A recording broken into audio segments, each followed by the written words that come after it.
Well, winter is officially over, and this video concerns my 2026 birding big year after my January 1st day one challenge, where I'd hoped to identify at least 50 birds in a 6-hour period and ended up with 52. I saw a few species here and there in the days that followed, including a cedar waxwing, which is such a beautiful bird,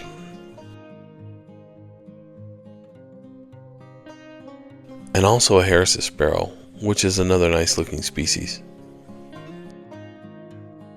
And a few days after that, I added a great-tailed grackle to the list, which, although quite abundant within its range, to me is a spectacular looking bird. I feel like they resemble dinosaurs, velociraptors in fact. On Thursday, January 15th, I was driving down a road and saw my first of year red-shouldered hawk. It was rather surprising that I didn't see one on the first day, but the fact that it was 2 weeks in was even more surprising. Of course, I'd heard several in the distance nearly daily, but I didn't want to count it until I saw one. I usually won't count a bird by sound if I know I will see one later, often throughout the year. I spent quite a bit of time with this bird, but of course someone parked nearby and got out of their vehicles, so the hawk flew away. Oh well, it was nice while it lasted. And shortly after seeing the Buteo, an accipiter entered the chat. Here is the only footage I have of the bird, a sharp-shinned hawk, which is terrible. So here's a photo I took of one previously, which also isn't great, but it'll do until I get a good photo of one. I actually saw one up close and personal on New Year's Eve, and I thought about just starting my big year then, but I figured that would be a slippery slope. Of course, my big year isn't anything official, so I can really just do what I want. But it was a surreal experience to see one so close, and from above at that. I was out filling my suet feeders when I turned and saw the hawk flying along the tree line right toward me. I froze when I saw it, and I can't imagine it even knew I was there as it passed within a few feet of me. I was standing on a step stool and it flew along maybe 4 feet above the ground. To get such a clear view of one from above as it flew past was just incredible. I could see every little detail on its face, and it was fascinating. It looked like it only had one thing on its mind: kill something and eat it. I will never forget it, and I wish I could have filmed it, but it was not meant to be. However, here is a recreation of the event. On Friday, January 16th, I visited Lake Hefner in Oklahoma City. I only had about 2.5 hours to spend at the lake, but that would be enough time to get a good number of birds that I may not find elsewhere, so I went ahead and went. It was a solid birding trip, but all the birds I observed were birds I figured would be there. There were no sightings of rare birds. When I first arrived at the lake, I went to an area where a merlin had been seen for a couple of days in a row a few days prior, but I didn't have any luck. I did, however, find both greater and lesser scaups, which was nice.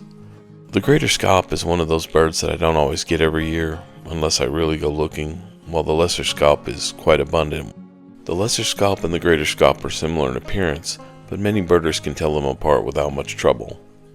Although the greater scaup is slightly larger, the difference is negligible. The best way to tell them apart is to look at the head. The heads of lesser scaups are somewhat pointed, while those of the greater scaup are rounded. Additionally, in the right light, the greater scaup has a greenish head, while the lesser scaups is purplish black. And while I was looking at the scaups, some Canada geese flew over, which was bird number 60. I had heard some previously, but I waited until I actually saw one to count it on the list. Afterward, I happened upon an American robin, another bird I had heard this year but hadn't seen. Additionally, I recently made a video featuring the American robin, so I will include a link in this description if you're interested. Afterward, I drove to another part of the lake where I saw a double-crested cormorant. Well, actually, a tree full of them. I also happened upon a few common golden eyes. I feel like calling certain birds common does them an injustice. Where I live, common golden eyes aren't all that common. They are rather striking in appearance, if you ask me though. Just about that time I had a flyover by a belted kingfisher. After that I passed by a pretty good sized raft of pied-billed grebes and horned grebes, number 65 and number 66 respectively. While driving along the dam, I saw plenty of American coots, which are prevalent there. Then I saw common loon, and then probably a dozen more after that. Lake Hefner is an excellent place to see common loons in the winter. It's almost a guarantee that a birder can locate one there during that time. Also, while driving along the dam, I saw this immature lesser blackback gull. a species which was once rare at Lake Hefner, but now it's just uncommon. There were also quite a few red-breasted mergansers in the lake, and I eventually identified a herring gull. I'm nearly certain I had seen several herring gulls while driving around the lake, but I didn't make a positive ID until I found one hanging with some ring-billed gulls. And the truth is, I wasn't looking real hard to find one, as I see quite a few every winter, so I wasn't worried. Shortly before leaving, in a pond adjacent to the lake, I saw several bufflehead, bird number 73. On January 21st, I made a trip to Hagerman National Wildlife Refuge, which sits on the southern shore of Lake Texoma. I purposely visited on a morning where there wasn't hardly any wind, as I was hoping to see two species, which would be life birds for me, the cedron and the LeConte sparrow. A friend of mine who is an accomplished birder said the best time to go looking for LeConte sparrows is on windless winter days. He said when startled on a calm day, they sometimes fly to a perch and have a look around, but if it's windy, if someone walks by, they will just remain hidden in the field vegetation. On this day, I set off into the field, which was treacherously rough due to wild hogs, so I had to watch out as to not break an ankle. The first birds were song and savanna sparrows, which were already on my list, but then I noticed small creatures flying up from the deep grass and sedges. They flew up to get better views of what was making all the ruckus, but remained in the vegetation. They were cedrons. Bird number 74 and a lifer for me. Yay! I thought I saw one once in Galveston Island, but I couldn't be certain, so I didn't count it. And after observing these birds for a couple of minutes, I realized why in 40 plus years I probably hadn't seen one before. But more on that later.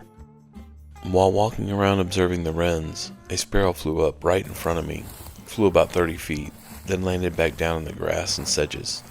I got a fleeting glimpse of the bird up close, somewhat flat-headed, small bill, yellow coloring about the face, chest, and flanks. It was a LeConte sparrow. Even though it was a lightning-quick glimpse, I knew what I had just seen, but the doubt crept in, as it always does. So, I needed to see it again or I wouldn't count it. That happens a lot with me. The birds never perched, however, so a photo was out of the picture, so to speak. It seemed far-fetched, but I figured if I could get the bird on film, it might help. So, I decided to use my cell phone, which wouldn't be pretty, but might help somehow. And there it was. Confirmation it was a LeConte sparrow. There goes Bird number 75, right, and another lifer. Yay! Its flight behavior definitely helped in the ID, and if you look at this screen grab right here from the crummy video, you'll see the dark back feathers, which give the appearance of stripes.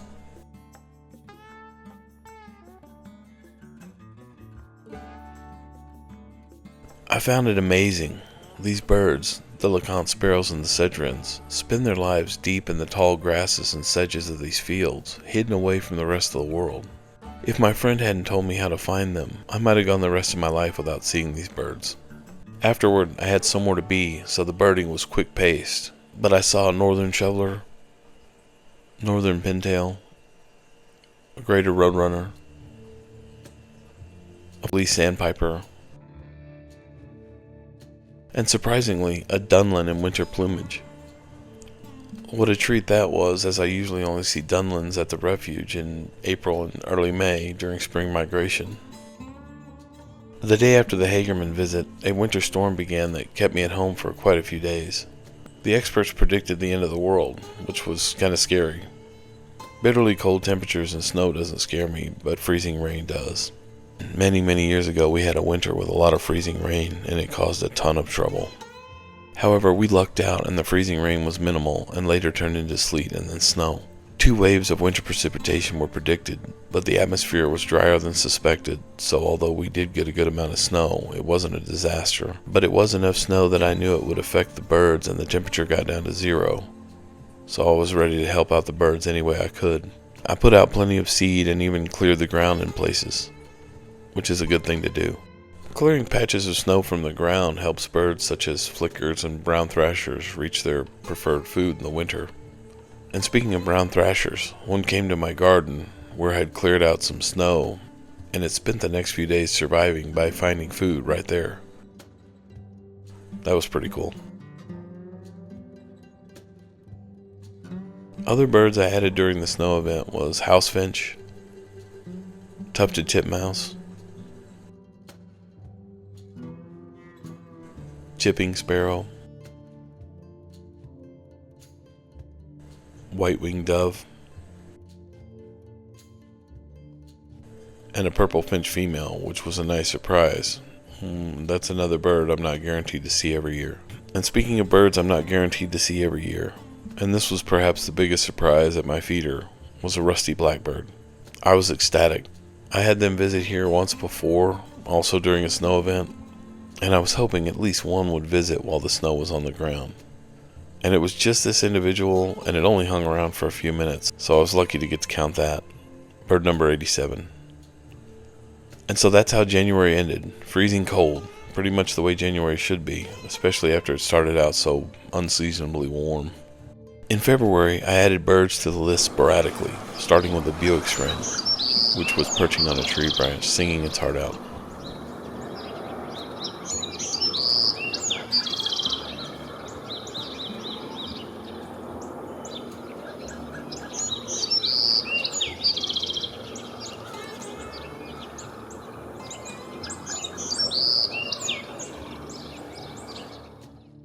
On another day, I saw a pine warbler, number 89, and a common grackle, number 90. The pine warbler was not far from home, but it is at a location where I've heard and seen them at every time of year for the past 2 years, so I think it's safe to say that they are established here. I feel pretty certain that its range is expanding, because where I live is not within the bird's typical range. These photos are from previous encounters, however, as all the pine trees that these birds inhabit surround homes that belong to law enforcement officers. I mean, I know these officers, and I get along with them, but I'm not sure I want to go prowling around their homes with long-lensed cameras and such. So, the birds that inhabit the pine trees at Copland are audio recording only for me. And I finally saw a yellow-bellied sapsucker, bird number 91. I had heard some on previous occasions, but decided not to list the species until I actually saw one. On February 27th, I saw a pond with a lot of ducks, so I decided to check it out. And it was a good thing I did, as there was a canvasback among them. Another bird I don't get every year. How many times am I going to say that in this video? In early March, I added a field sparrow and then a white-crowned sparrow. On the evening of March 9th, while returning from a long non-birding trip, I saw a barred owl perched on the side of a highway bridge. It was just casually hanging out, but I slowed down just in case it decided to fly out in front of me. I didn't get any footage, but here is a reenactment.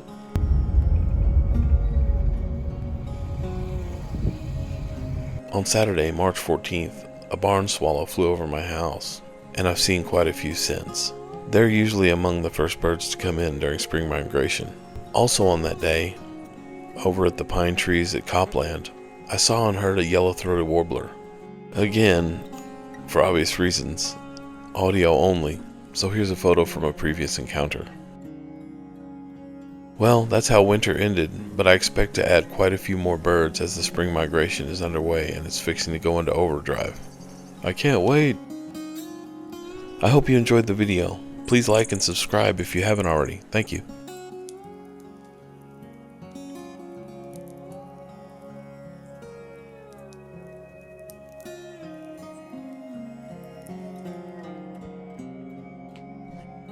Oh, hello.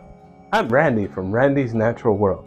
I hope you enjoyed the video on My 2026 Yes, birding big yes, year. that's it. Today I'm pretending to be a scientist. Maybe I'm doing research on a 5 o'clock shadow, I'm not sure. But that's neither here nor there. I'm hoping to speak to those of you who haven't subscribed yet. Here's a list of reasons why you should. It's free. You can't beat that price.